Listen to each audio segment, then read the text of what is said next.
ہمارے channel Urdu moral story میں خوش آمدید۔ ہمارے چینل سے روزانہ آپ کو سچی اسلامی کہانیاں سنائی جاتی ہیں۔ ان کہانیوں میں کوئی نہ کوئی ایسا سبق چھپا ہوتا ہے جو آپ کی زندگی سنوار سکتا ہے۔ آج کا واقعہ بھی ایسا ہی ہے۔ چلیے سنتے ہیں آج کی کہانی۔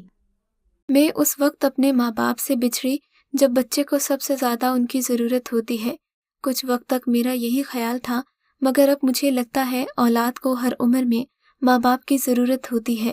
مجھے یقین ہے اگر میں مرد ہوتی تو تب بھی ایسا ہی سوچتی، یا شاید حالات اس کے برعکس ہوتے۔ زندگی نے کیسی بے اعتبار کیفیت سے دوچار کیا کہ عورت ہونا ہی مجھے غلط لگنے لگا۔ بچپن میں مجھے ایک بوجھ کی طرح ڈھویا گیا، ایک مجبوری کی طرح نبھایا گیا۔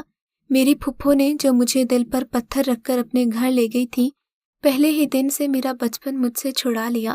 تم بڑی ہو کا لیبل چپکا کر مجھے بالغ کر دیا۔ مجھے کبھی بچہ نہیں سمجھا گیا، میں صرف بڑی تھی۔ میرے ذہن میں سوال سر اٹھاتے کہ کیا میں اتنی بڑی ہوں جو گڑیوں سے نہیں کھیل سکتی؟ میں نام کی بڑی تھی، ہاں کام کی بھی بڑی تھی، لاڈ پیار کی بھی بڑی ہو گئی، اتنی بڑی کہ بڑوں کا پیار لینے کی بجائے چھوٹوں کا پیار دینا میری ذمہ داری بن گئی۔ مجھے ماں باپ کی یاد آتی مگر آنسو بہانے کی اجازت نہیں تھی۔ بچے باہر کھیلتے تو میرا کام ان کی نگرانی کرنا ہوتا، میں خود کھیل نہ سکتی تھی۔ میں صرف عمر کی چھوٹی رہ گئی تھی یا شاید عقل کی بھی، پر مجھے یہ پتہ نہ چل سکا کہ میرے ابو کے گھر کے کاغذات کس دن پھپھو کے نام منتقل ہو گئے۔ مجھے تو یہ بھی نہ پتہ چلا کہ یہ میرا کوئی اپنا گھر ہے۔ وہ کیسے پتہ چلتا، یہ ایک الگ کہانی ہے اور اتنی پرانی کہ ذہن دھندلا سا گیا ہے۔ بس کچھ سالوں بعد پھپھو کے منہ سے نکلے چند الفاظ کانوں میں پڑے اور اس دن دنیا کے اصول مجھے اچھی طرح سمجھ آ گئے تھے۔ میرا بچپن یوں ہی گزر گیا۔ ہمیشہ پھپھو کی اترن پہنی، کھلے لمبے اور ڈھیلے کپڑے پہنے، کھلونے ایسے کہ جن سے کھیلنے سے بہتر تھا انہیں پھینک دیا جاتا۔ کبھی کبھی میں سوچتی، کیا کبھی اس عورت سے میرا واقعی خون کا رشتہ رہا ہے؟ بڑھتی عمر کے ساتھ سوالوں کا ہجوم بڑھتا گیا اور میں اب خاموشی میں اپنے سوالوں کا جواب ڈھونڈتی، مگر کہیں کوئی جواب نظر نہیں آیا۔ میری شادی سر سے ٹالی بلا کی مانند تھی، ایک ایسی شادی جو کم عمری میں اچھا رشتہ مل جانے پر نہیں، محض فرض کی جلد از جلد ادائیگی کی صورت میں ہوتی ہے۔ میری ساس نے کہا تھا ہمیں جہیز میں کچھ نہیں چاہیے۔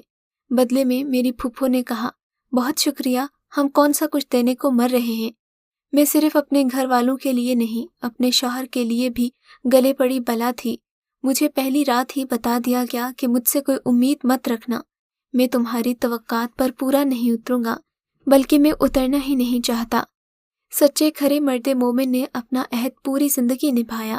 میں اپنی ساس کے کہنے پر بنتی سجتی سنورتی، مگر شوہر کی ایک نگاہ التفات تک نہ پا سکی۔ میری ساس افسوس کرتی کہ شاید میرے ساتھ بھلا کرنے کے چکر میں انہوں نے کچھ برا کر ڈالا تھا، مگر ایسا نہیں تھا، ان کا کوئی قصور نہیں تھا۔ پھر میرے شوہر نے نظر اندازی کی انتہا کر دی۔ میرے ہوتے ہوئے ان کا انداز ایسا ہوتا جیسے کمرے میں کوئی نہیں ہے۔ جھڑکنا اور کم عقلی کے طعنے دینا ان کا معمول تھا۔ جب آپ کا جیون ساتھی ہی آپ کی شخصیت کے عیب اجاگر کرے تو شخصیت بنتی نہیں بگڑ جاتی ہے۔ عدم اعتمادی کا شکار میں بھی ہو گئی تھی، مجھے کم عقلی کے طعنے دیے جاتے۔ یہی وجہ تھی کہ میری پہلی زچگی بے انتہا پیچیدگیوں کا شکار رہی۔ میرے شوہر نے سنتے ہی جتا دیا، پہلی اولاد مجھے بیٹا چاہیے، نہیں تو اپنا بوریا بستر گول کر لینا۔ پہلے دن سے ان کا رویہ اور سرد مہری مجھے احساس دلاتی کہ میں انہیں اپنا نہیں بنا سکی۔ سال بھر ہمارے اندر انڈرسٹینڈنگ تو دور، بے تکلفی تک نہیں تھی۔ ایسے میں ان کی دھمکی میں کتنی صداقت تھی یہ میں خوب جانتی تھی۔ خیر میں یہی سوچ کر چپ رہتی کہ یہاں کھانے اور پہننے کو تو مل جاتا ہے۔ شادی کے بعد میکے کی طرف سے تو اکیلی ہو ہی گئی، پھپھو نے بھی اب خود کوئی رابطہ رکھنا گوارا نہیں کیا تھا۔ میری ساس چل بسی، میں جلد ہی دوسری بار ماں بن گئی، مگر ایک بیٹی کی۔ میرے شوہر کو اس کی پیدائش سے بہانہ مل گیا، اس نے دوسری شادی کرنے میں ذرا دیر نہیں لگائی۔ میں سمجھتی تھی کہ ایک بیٹے کے بعد ان کے دل میں شاید کہ میری کچھ جگہ بن جائے، مگر یہ میری بھول تھی کہ ریت کی بنیادوں پر کھڑے ستون آہنی کیوں ہی نہ ہوں، انہیں ایک دن گرنا پڑتا ہے۔ میرا گھر بھی ایک دن زمین بوس ہو گیا، دوسری عورت میرے شوہر کی بیوی بن کر آ گئی۔ اب اس گھر میں رہ کر میں کیا کرتی جہاں میری کوئی عزت تک نہیں تھی۔ مجھے کچھ بولنے کی ضرورت نہ پڑتی، میرے شوہر نے مجھ سے گھر چھوڑنے کی بات کی تھی کہ میری سوکن کی خواہش یہی تھی۔ میرے شوہر، میرے محرم، میرے محبوب، کیا میں اتنی گزر گئی تھی کہ ایک گھر کی چھت تلے گزارا ممکن نہیں تھا؟ دوسری شادی آپ کا حق تھا، آپ نے استعمال کیا، مگر آپ اپنے دل کی خواہش پوری کرتے۔ آپ کو کبھی میرے دل کا خیال کیوں نہ آیا؟ میری کون سی کوئی بڑی خواہشات تھیں؟ پوری زندگی دوسری بیوی پر الفت کے دریا بہانے والے کے پاس پہلی بیوی کے لیے، جو شاید بیوی نہیں فقط ایک عورت تھی، ایک قطرہ تک نہیں تھا۔ انہوں نے مجھے ایک بوسیدہ سے فلیٹ میں منتقل کر دیا، صرف اور صرف بیٹے کی وجہ سے ہمارا خرچہ لیا، اور میں ناکام ہو گئی۔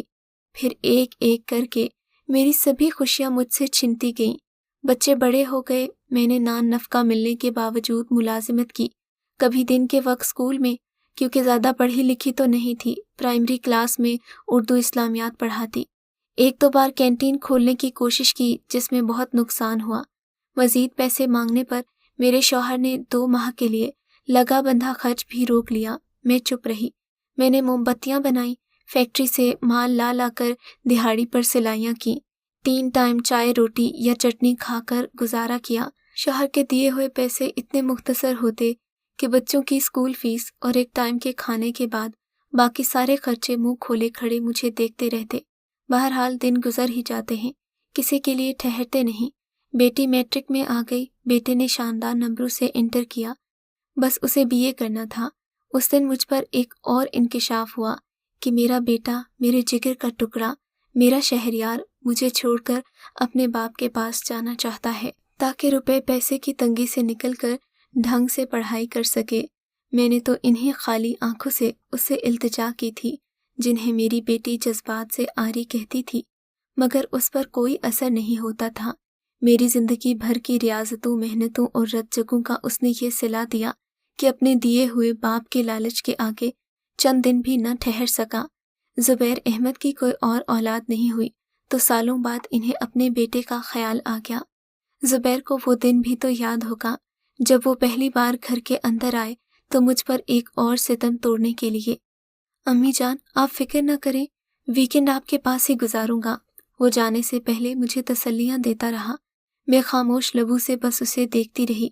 میں اس کا چہرہ اپنی آنکھوں میں بھرنا چاہتی تھی، مگر میرا دل تو بھرتا ہی نہ تھا۔ میں نے فقط 2 لفظی جملہ کہا، تم جاؤ۔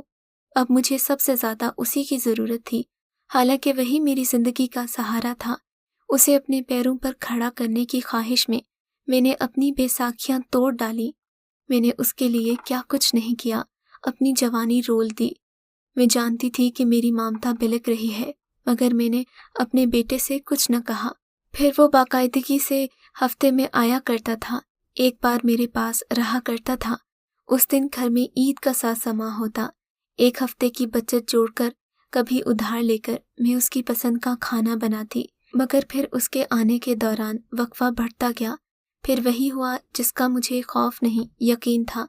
ویکنڈ پر ملنے والے اچھے کھانوں کا سلسلہ میرے خاموش آنسوؤں اور آہٹوں پر لپکتی سماعتوں تک سمٹ گیا۔ تبھی ایک دن میری بیٹی نے آلو بھجیا کی پلیٹ اٹھا کر دیوار پر دے ماری۔ میری بیٹی، جو بچپن سے میری طرح شاکر اور صابر تھی، اس کا صبر بھی ختم ہو گیا، ضبط جواب دے گیا تھا۔ وہ بدتمیز اور زبان دراز ہو گئی۔ مجھے تو کبھی گمان نہیں ہوا تھا کہ بھائی کی ظاہری بہتری دیکھ کر وہ حسد کی راہ پر چل پڑے گی۔ وہ روز مجھ پر چلانے لگی، کبھی کھانے پر، کبھی پرانے کپڑوں پر، کبھی ٹوٹے سلائی والے جوتوں پر، تو کبھی پھٹے ہوئے لنڈے کے استعمال شدہ ہینڈ بیگز پر۔ اس نے گھر کے کاموں میں ہاتھ بٹانا ترک کر دیا، یہ سمجھے بغیر کہ میں کس قدر اذیتوں کی زد میں ہوں۔ جب وہ مجھ پر الزام لگاتی، میں اس سے بات کرنا ترک کر دیتی، وہ بھی میری طرف دیکھنا چھوڑ دیتی، یہاں تک کہ ایک دن اس نے اپنے ہی کلاس فیلو کو جیون ساتھی کے طور پر پسند کر کے مجھے صرف اطلاع کر دی۔ دکھ اور حیرت سے پتھر بنی میں اسے دیکھتی رہی۔